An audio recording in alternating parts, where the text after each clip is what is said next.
सदाशिवसमारम्भां शङ्कराचार्यमध्यमाम् अस्मदाचार्यपर्यन्तां वन्दे गुरुपरम्पराम्।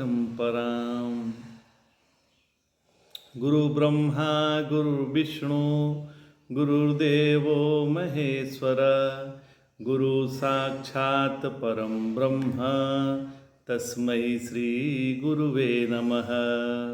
हम लोग गीता के 14वें अध्याय का अध्ययन कर रहे हैं। बीच बीच में थोड़ा गैप हो जा रहा है। इसका कारण यह है कि ये श्रावण का अधिक मास चल रहा है और निरंतर अनुष्ठान के वजह से, व्यस्तता के वजह से हम YouTube पे नहीं आ पा रहे थे। आज से रेगुलर रहेगा, कोशिश की करेंगे हम। नारायण, परासिद्धि यही है कि हम अपने स्वरूप में लौट जाते हैं। जैसे आंखें ने जो भी देखा, अच्छा बुरा, आंखों पर उसका कोई प्रभाव नहीं पड़ता। कान कुछ भी सुने, अच्छा बुरा, श्रवण शक्ति पे उसका कोई प्रभाव नहीं पड़ता। मन उसमें कुछ भी विचार आवे, चाहे अच्छा हो या बुरा हो, मन पर उसका कोई प्रभाव नहीं है। वैसे ही चैतन्य जो हम हैं, उसको जागृत, स्वप्न, सुसुप्ति और समाधि आवे जावे, इस चेतन सत्ता पर इसका कोई प्रभाव नहीं पड़ता है। इस स्थिति में सदैव बने रहना ही इसको कहते हैं परासिद्धि। तो परासिद्धि क्या हो गई? तो चाहे जागृत आई, चाहे स्वप्न आया, चाहे सुसुप्ति या समाधि ही आ गया, लेकिन जो चेतन सत्ता है उस पर इसका कोई प्रभाव नहीं है। इस स्थिति में सदैव जो बना रहता है उसको परासिद्धि प्राप्त हो गया है। तो इसी ज्ञान को भगवान कह रहे हैं कि यदि इसे जीवन में उतारोगे तो मेरे अनन्य हो जाओगे। भगवान का धर्म है कि कोई अपना है या न पराया है। भगवान के नज़र में न तो कोई अपना है न पराया है। भगवान का स्वरूप ऐसा है कि उसमें आना जाना नहीं है। यहाँ जो कुछ भी हो रहा है सब राम लीला और कृष्ण लीला है। हम अपने जीवन में इतने गंभीर हो जाते हैं कि पूरी तरह गंभीर आनंद दिखाई पड़ते हैं। इतने परेशान रहते हैं, वो भी बिना मतलब के रहते हैं। जीवन को प्रसन्नता पूर्वक जीना हमें भगवान श्री कृष्ण से सीखना चाहिए।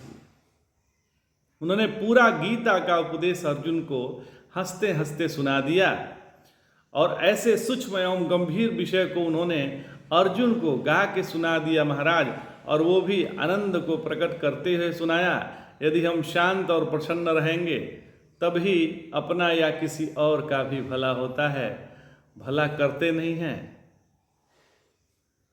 भला किया नहीं जा सकता है।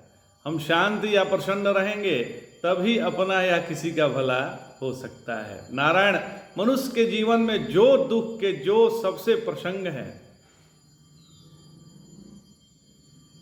वह 6 कारणों से आते हैं। मनुष्य जीवन में दुख 6 कारणों से आते हैं। तो पहला क्या कारण है? तो पहला कारण है स्थूल शरीर को लेकर बुढ़ापा और मृत्यु। यह स्थूल जो शरीर है, एक बुढ़ापा और मृत्यु, ये इसको लेकर दुख आते हैं। दूसरा, आदमी मरने से दुखित नहीं होता, मरने के डर से होता है। फिर प्राणमय कोश को लेकर के भूख प्यास की परेशानी होती है और मन के कारण शोक मोह होता है। यही 6 दुख के कारण हैं और दुख के साथ तदात्म के कारण ही जन्म मरण है। हमने दुख के साथ तदात्म किया है, इसीलिए जन्म मरण है। तो जिस प्रकार से जब हम दर्पण के सामने खड़े होते हैं तो हमारा प्रतिबिंब दर्पण के अंदर घुस जाता है, वैसे ही परमात्मा सभी भूतों के अंदर स्थित है। भगवान कहते हैं मम योनिर्मह ब्रह्म, योनि माने प्रकृति, जहाँ से पैदाइश होती है, यह प्रकृति परमात्मा की है। ये पंच महाभूत अपने तन्मात्रा की स्थिति पर एवं मन बुद्धि अहंकार के 8 प्रकृति को अष्टधा प्रकृति कहते हैं। इसी को भगवान कहते हैं कि अष्टधा प्रकृति मेरी है। और जब ये प्रकृति भगवान की है तो हम भगवान के बच्चे हैं, तो यह प्रकृति हमारी माता हुई। तो माँ के साथ बच्चों का व्यवहार कैसा होता है, थोड़ा सोचने की बात है। भोग का होता है या योग का होता है? तो यदि हम इसको सही तरीके से समझ लें तो समझदारी के साथ ही यह सब भ्रम नष्ट हो जाएगा। ना समझी के चलते हम भोग में लगे रहते हैं। जहाँ समझ में आ गया कि जहाँ भोग करने जा रहे थे वह भोग का स्थान नहीं है, तो हम अपने आप उपरत हो जाएंगे। वो तो योग का स्थान था। दृष्टि में परिवर्तित आते ही जगत में व्यवहार में परिवर्तन आ जाता है। इसलिए भगवान ने कहा कि यह जो प्रकृति है वो मेरी है। ऐसे अनेक महात्मा हैं जिसका जन्म उनके माँ बाप के संभोग से नहीं हुआ है।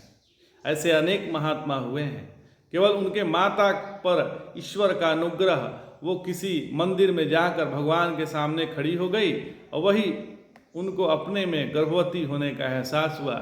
यही भगवान कृष्ण के जन्म की है और यही बात भगवान राम के जन्म की है। भगवान आगे कहते हैं, सर्वयोनिषु कौन्तेय मूर्तयः शंभवन्तियाः तासां ब्रह्म महद्योनि रहम बीजप्रदः पिता। हे कौन्तेय, प्रत्येक योनियों में जो जो शरीर होते हैं उसका महत ब्रह्म योनि उत्पत्ति स्थान है और मैं बीज प्रदान करने वाला पिता हूँ। तो आज इतना ही। जय जय शंकर, हर हर शंकर।